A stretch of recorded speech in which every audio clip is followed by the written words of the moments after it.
Hello, here we are again.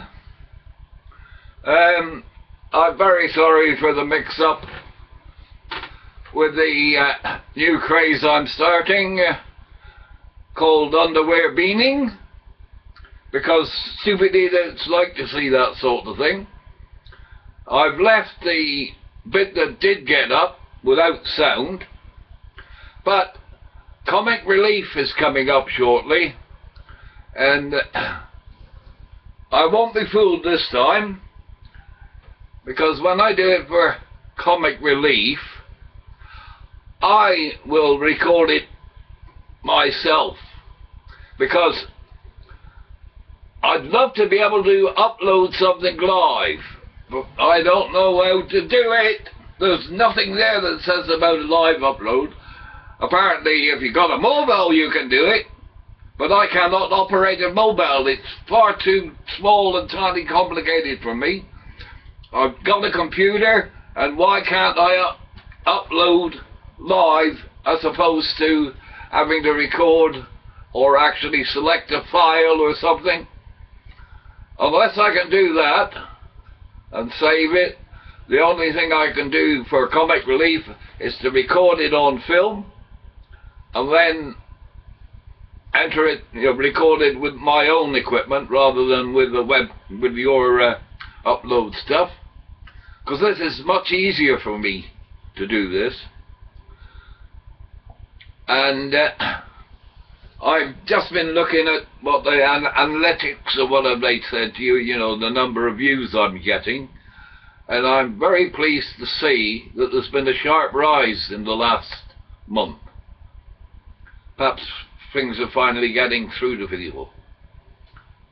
Now, I'm having trouble with Samsung, and I think it's because of this idea I've told you about, 3D TV, any TV, and I've recently discovered a new way of doing it to prove that it's better than the Samsung system or these glasses.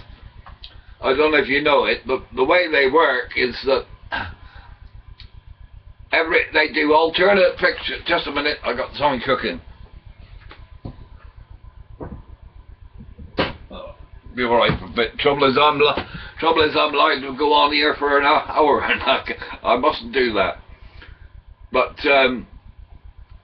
if you stop to think about it, if everybody can get 3D on their TV like mine and not need any glasses at all, not need a special TV, just train your brain to convert 2D into 3D, and it'll work on photographs, anything. Once you've done it, you'll be able to watch TV for the rest of your life in 3D. And there's only one thing you have to be aware of, is what in the trade is the optimal viewing position from a TV. Now, when I was in the trade, I noticed that the majority of people were far too close to the screen when they watched their TV. Now, a simple rule of thumb is a yard for every 10 inch. If you got a 40 inch, you want to be 4 yards away minimum, and 50 inch 5 yards, and 30 inch 3 yards minimum distance away for it. The further you are away from the screen, the better the 3D effect. And not only will the effect be better, it is more natural, because it's exactly what your brain sees in real life anyway. I don't know if any of you have got 3D TVs, but if you have, use my method. Now, it's a case of defocusing or slightly altering with a lens the picture to one eye or the other. The brain then generates what the poor picture should be, because that's the way it does all your life. As you get older, the reason you don't need glasses right away is because up to a certain stage the brain can compensate for the focus of your eyes failing. And I can also tell you ways to improve your eyesight, because I'm 77 and I know people in their 50s whose eyesight worse than mine. I can't watch the video, it's blurred when I watch the but I can watch the giant screen.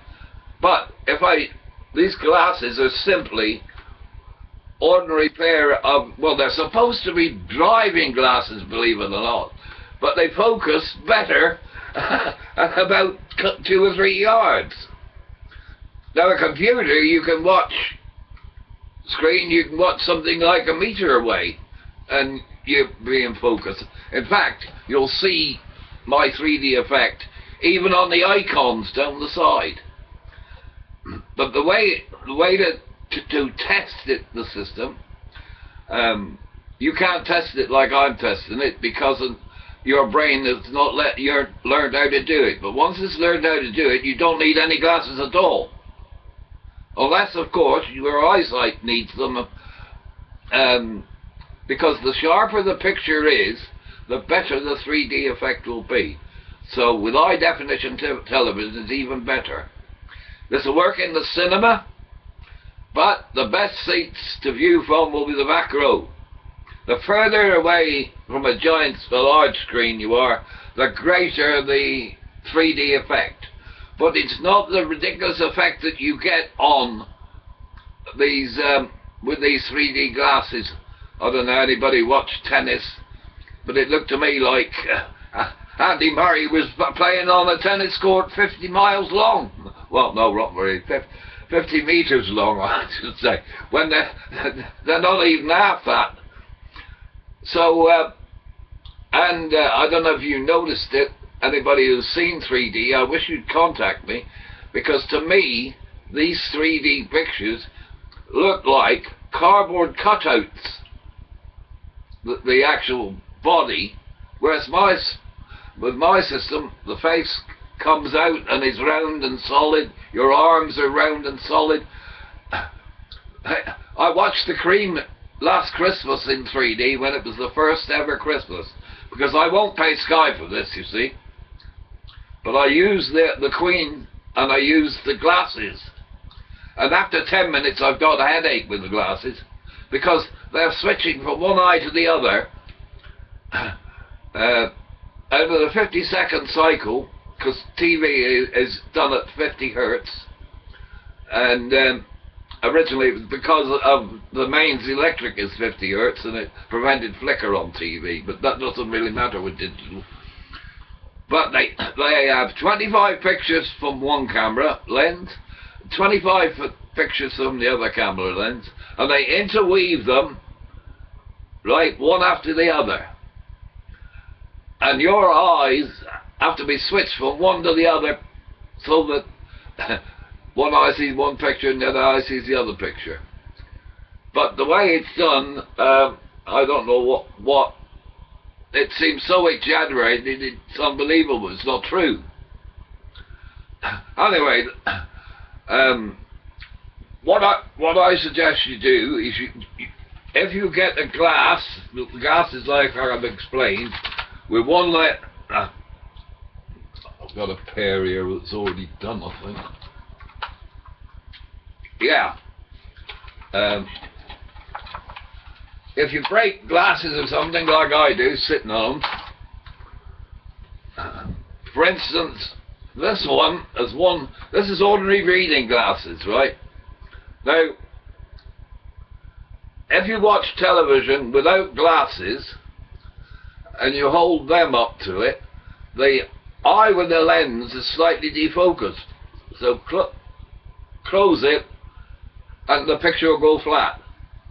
Turn them round and you can do it with the other eye. Close one eye and the picture will go flat.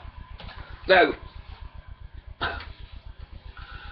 if you put this on underneath the 3D glasses that you get with your TV, set your picture up for a 3D picture, get the 3D picture there, and I don't know about your TV, but my Samsung has what they call a 3D button on it, and when you press it and get 3D with the glasses on, and you'll see it, and then you press the button again and it switches from 3D to 2D. Now, using my system, you will find that when you switch back to 2D, you'll still seeing it in 3D. But with my system, a natural 3D, not this stupid exaggerated 3D. And it's brilliant on horse racing, football and cricket, because you've got a nice spacious area with lots of distance. And that applies to their system as well. But compare the two, and the beauty of mine is that if you view with the glasses, don't worry if it's slightly out of focus, or so long as you're getting the 3D picture, right, your brain will compensate eventually, and you will get a clear picture in 3D.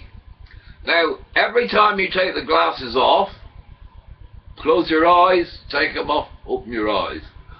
When you put them on, close your eyes, put them on, open your eyes.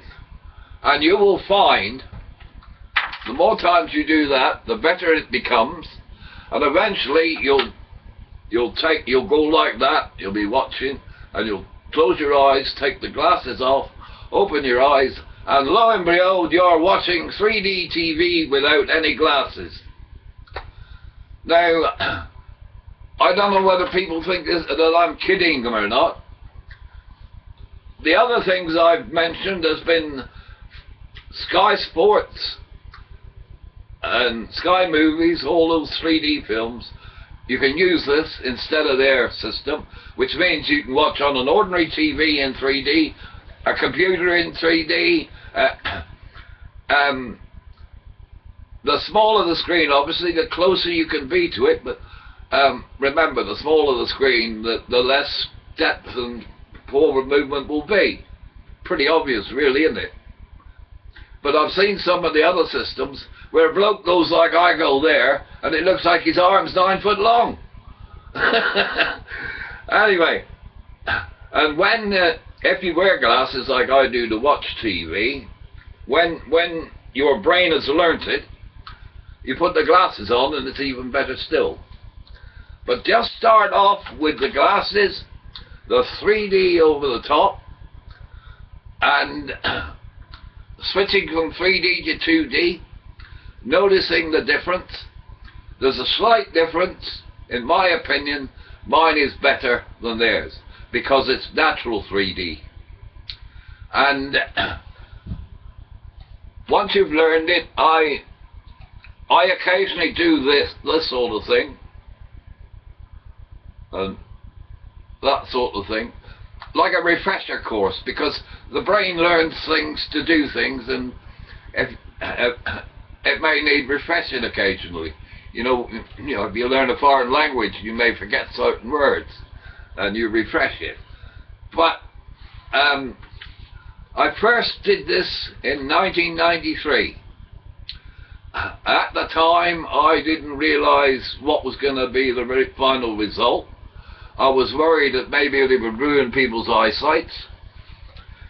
Now, the reason I say use it with the right eye and then reverse it and use it with the left eye is because the eye that is blurred, when you go and have your eye tested the next time, you'll find that your eyesight's improved. My optician was so surprised. She said, you got one eye stronger than the other, and then the next year she said, you still got one eye stronger than the other, but it's the other way round.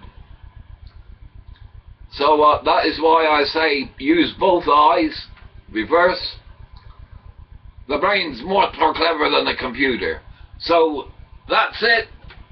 And if you do that switching technique from 3D to 2D, when you switch to 2D, you're then using my system to see 3D.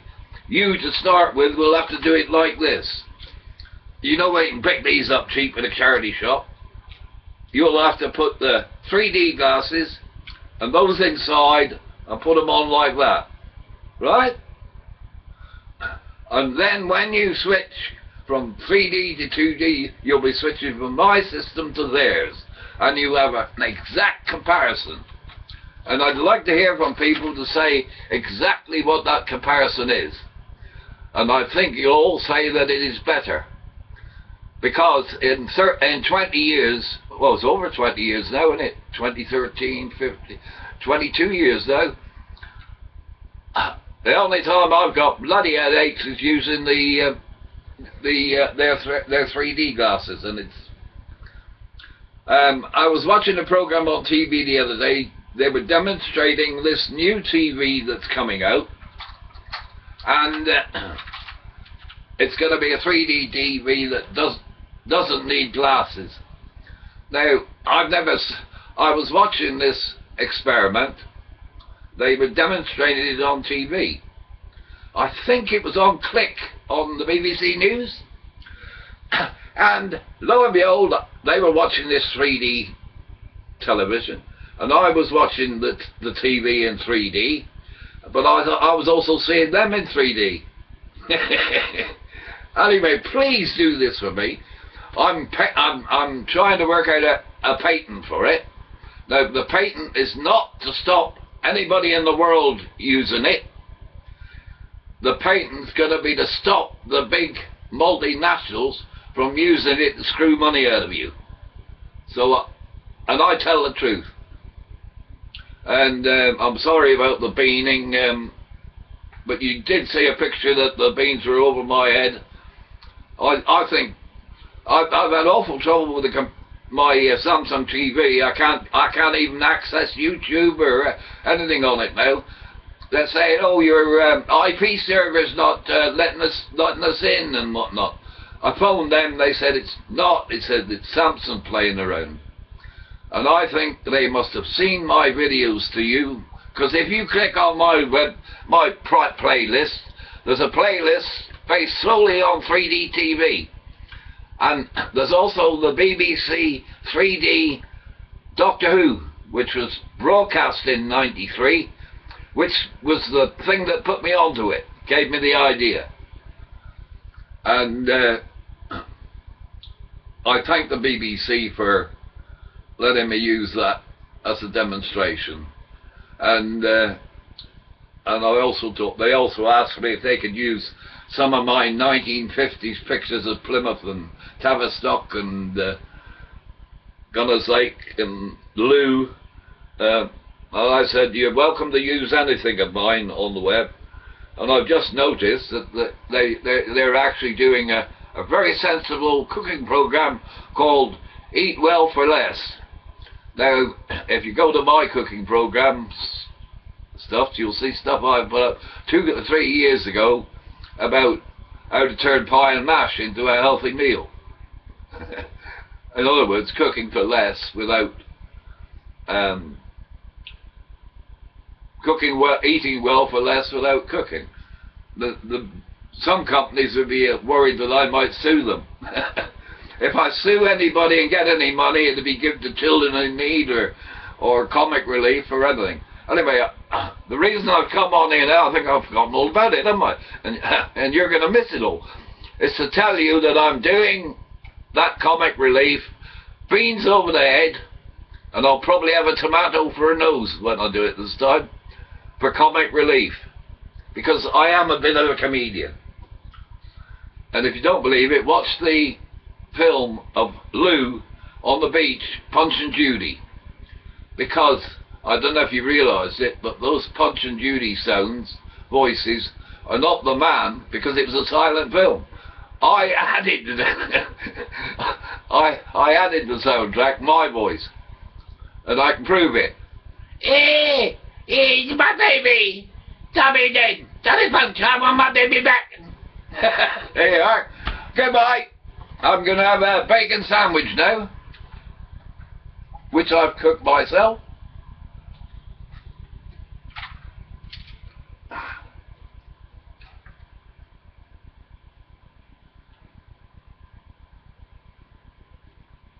I have awful trouble finding the blooming